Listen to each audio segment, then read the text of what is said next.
ராமன் அயோத்தி அரண்மனையின் சுகபோகங்களில் வளர்ந்தவன். அவனால் அடர்ந்த காட்டில் அரக்கர்களுடன் போரிடுவதை தசரதரால் கற்பனை செய்து கூட பார்க்க முடியவில்லை.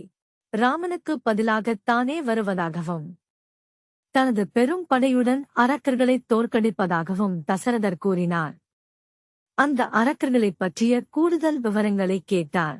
அவர்கள் ராவணனின் சேவகர்கள் என்று விஸ்வாமித்திரர் வெளிப்படுத்தியபோது தசரதர் பயத்தால் நடுங்கினார். ராவணன் தேவர்களே அஞ்சும் அளவுக்கு வலிமையான அரக்கன் என்பது உலகம் அறிந்தது.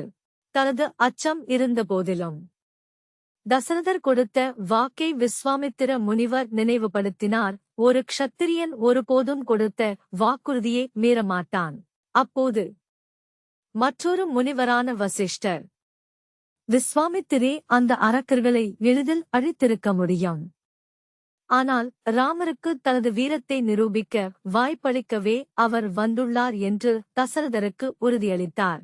இந்த உறுதியோடு தசரதர் பாரமான இதயத்துடன் சம்மதித்தார். தனது அன்புக்குரிய புதல்வர்களான ராமரையும் லக்ஷ்மணனையும் விஸ்வாமித்திரருடன் அனுப்ப ஒப்புக்கொண்டார். தெய்வீக ஞானமும் வீரமும் நிறைந்த ராமன் பணியை மகிழ்ச்சியுடன் ஏற்றுக்கொண்டு லக்ஷ்மணனுடன் சேர்ந்து விஸ்வாமித்திரருடன் காட்டுக்குச் சென்றார். ராமன் சுபாஹு மற்றும் மாரீசனின் அக்கிரமங்களை முடிவுக்குக் கொண்டு வருதல். விஸ்வாமித்திரன் ஆசிரமத்திற்குச் சென்றபோது ராமனும் லக்ஷ்மணனும் அங்கிருந்த முனிவர்கள் அரக்கர்களுக்கு அஞ்சி வாழ்வதைக் கண்டனர். அரக்கர்கள் யாக சாலைகளை அசுத்தப்படுத்தி முனிவர்களை பயமுறுத்தி சித்திரவதை செய்து வந்தனர். யாகத்தைத் தடுக்க சுபாகவும் மாரீசனும் அரக்க உருவில் வந்தபோது ராமன் விரைவாகச் செயல்பட்டார். ஒரு அம்பால் சுபாகுவைக் கொன்று மற்றொரு அம்பால் மாரீசனைத் தாக்கி அவனை 800 மைல் தூரம் கடலில் விழும்படி தூக்கி எறிந்தார்.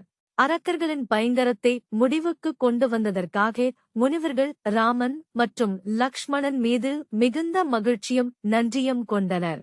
ராமனும் லக்ஷ்மணனும் தெய்வீக பிறவிகளாக இருந்தபோதிலும் அவர்கள் அடக்கத்துடன் முனிவர்களை வணங்கினார்கள்.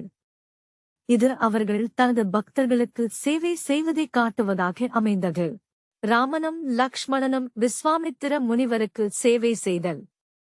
விஸ்வாமித்திர முனிவர் தங்களைக் காட்டிக் கொடுத்த தியாகத்தை பாராட்டி ராமனுக்கும் லக்ஷ்மணனுக்கும் தொடர்ந்து அறிவுரைகளை வழங்கினார்.